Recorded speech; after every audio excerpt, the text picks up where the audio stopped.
Confused about how much protein to eat while on a diet? I'm busting myths and revealing the truths in today's video. If you've ever felt overwhelmed by the conflicting advice on protein intake, you're not alone. Today we're diving deep into the science to clear up the confusion once and for all. We'll uncover exactly how protein supports your diet goals and how you can optimize your intake for maximum results. So grab your notebook and let's get started. I'm Chet Nichols. I'm an IFBB pro, judge, coach, and co-owner of USA Physique with my wife Natalie. I know a lot of us think about protein when it comes to building muscle, but does it have a really big role to play in a dieting situation? Let's find out. When we're at maintenance or surplus calories and we're trying to build muscle, protein becomes a big part of the equation. Of course, we need a lot of protein to help facilitate muscle protein synthesis. And when we go into a dieting phase, in some ways, it can actually be a little more important because it still has a big role to play when you go into a dieting situation. We really need to focus on preserving and protecting as much muscle mass as possible. We do put a lot of our muscle mass at risk when we go into a calorie deficit. And of course, when we're dieting, we are in fact in a calorie deficit. You gotta be taking in less energy than you burn to lose weight. So when you look at the science, what does it tell us? Well, it tells us we need about 1.2 to 1.5 grams of protein per pound of body weight to lose weight. Well, it's actually not 100% accurate. Most of the studies break it down into kilograms, and they use fat-free mass or lean muscle mass and not body weight. But lean muscle mass, that can be hard to determine for the individual. Of course, the studies, they're going to have a lot of precise and calibrated equipment that can accurately measure how much muscle mass and body fat a person has. But for the rest of us, most of the methods that are out there and available, they're not quite as accurate or reliable. But that's a topic for another discussion. But it does beg the question, what about body weight? A lot of people use weight or body weight to determine how much protein they need. And that's fine. Actually, if we're not talking about somebody who's got a lot of body fat to lose, like on the verge of being obese or something like that. But most people are just looking to lose 10, 15, maybe 20 pounds. And you can go by body weight as a good guideline. For example, my normal weight is about 200 to 210 pounds. And if I want to lose about 10 to 15 pounds, maybe even 20, I'd multiply that 200 by 1.2 and 1.5, which puts me about 240 to 300 grams of protein.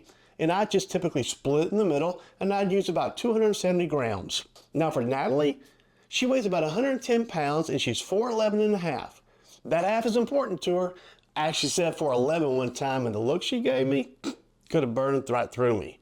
But anyway, that would put her protein requirement about 132 to 165 grams of protein. 150 is plenty for her. She actually won her IFBB Pro card at 150 grams of protein. So you're going to have a good range to work with. Now, I do want to take a moment to talk about why you don't want to have too much protein. We do want to have enough protein to meet the needs of muscle protein synthesis. But after you get to the ceiling, you're not really getting any more benefit for the purpose of building muscle. I know back in the old days, they used to tell us, 2 grams of protein for every pound of body weight. Man, that was just marketing and supplement companies trying to make a buck and sell you more protein. That's really all that formula was. It doesn't do anything other than give us extra protein we don't need. Although there are still a lot of people today who believe that, although I don't really know why. But once you get to that level that you have all the protein you need for muscle protein synthesis, more is not better. There comes a point of diminishing returns. Then you want to go back and take a look at carbs and fats, right? And the second go-to should actually be carbohydrates because carbohydrates are actually quite anabolic. In fact, they're more anabolic than protein once protein needs are met for muscle protein synthesis.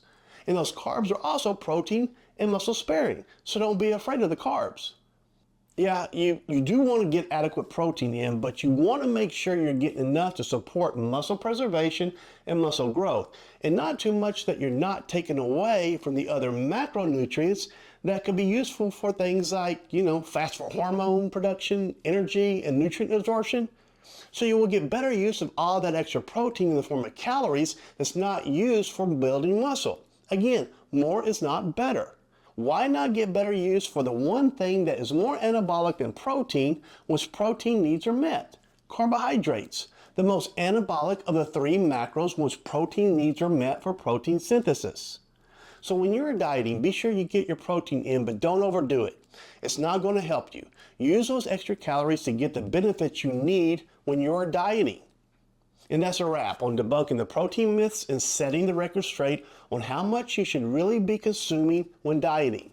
Remember, the right amount of protein can make a significant difference in your fitness journey, helping you maintain muscle while losing fat. If you found today's insights helpful, don't forget to like, subscribe, and hit that bell icon so you never miss out on future videos where we simplify nutrition and make dieting doable. If you have any questions or want to share your protein tips, drop a comment below. We love hearing from you. Until next time, keep pushing towards your health goals with the power of proper nutrition. Stay strong and eat smart.